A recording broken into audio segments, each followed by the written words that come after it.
Hey everyone, Joshua Hanlon here, and today I'm in the Masterpiece Gallery of the Lego House, and I'm joined by Mel, who is going to be taking us through one of her newest creations. You might recognize one of the creations at the top there, which is a build we featured in the past on Beyond the Brick, and if you haven't seen that, we'll make sure to put a link in the description so you can check out that build.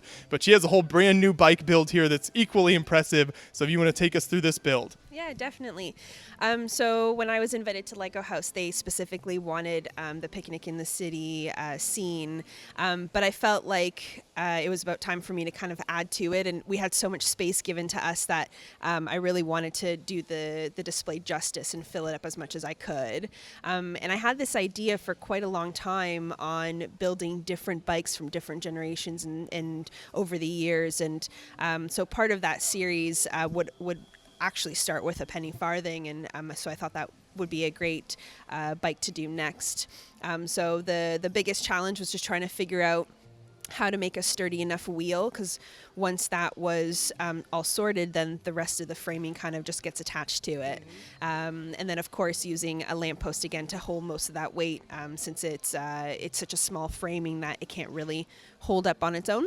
And I chose to kind of keep the colors different to the picnic in the city scene, because I wanted to kind of contrast that in the actual display. So we went for a dark red and then the browns, and kind of made it more of like a fall scene than a summer one. And then I added just some small details that kind of coincide with that era. So 1890s is sort of the focus. So the phonograph was created around that time. And then we got a parasol and a small basket, and it's a lot of picnics that that happen in my scene. So yeah, and I'm happy with how it's turned out, and it's as close as possible as I could get to the original model, which is always my goal in mind whenever building these mocks. Mm-hmm. So what would you say are some things you learned from your first bike build that you could apply to this latest build? Yeah, definitely. I keep telling myself every year to build with more structural integrity, and I never do. And I think when you're working, at least in this scale, and you would like to keep the structural framing of the creations as close as possible to scale, you're working with some pretty fragile sections.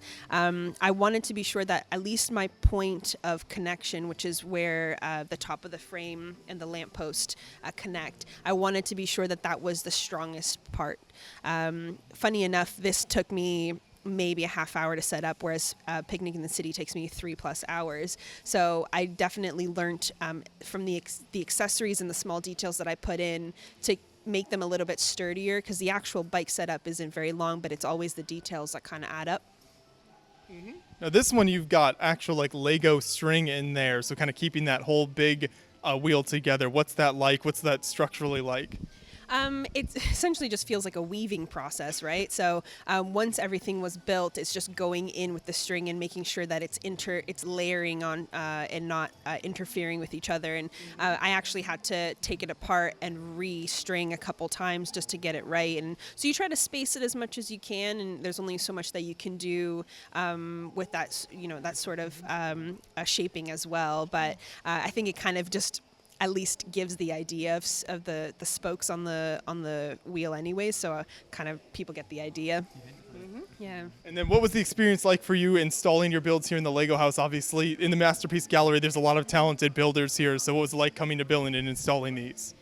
Yeah, it's kind of a crazy experience to go through. You see these builders for years, and these are the people who inspire you to create amazing things. And I've always been an AFOL that focuses on being an artist first. And so when I look at other people's creations, there's the artistry of it that I really admire. And so to display right beside some of them and to be able to talk with them and get to know them is sort of it's like meeting a celebrity or someone who you've admired for so long. And it's crazy too, because some of these builders have admired my work over the years, and so it's so flattering, and it's mutual admiration all around. Yeah, it's just honestly, it's really cool. And Lego House gives us the opportunity of being able to meet these builders from all over the world. So anywhere from people in North America to Asia. It's people I probably would have never been able to meet at an event or anything like that as easily. So Lego House really has bridged that, which is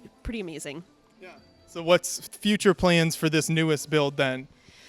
So I am attending some events later on in the year, and so this has kind of been my staple now. So I'm working on the next series of bikes, and so I would like to kind of just go decade by decade, and so that's going to be anywhere from a 1980s chopper to stuff that's a little bit more modern, and kind of just keeping it within that same scale and keeping the details within that era as well.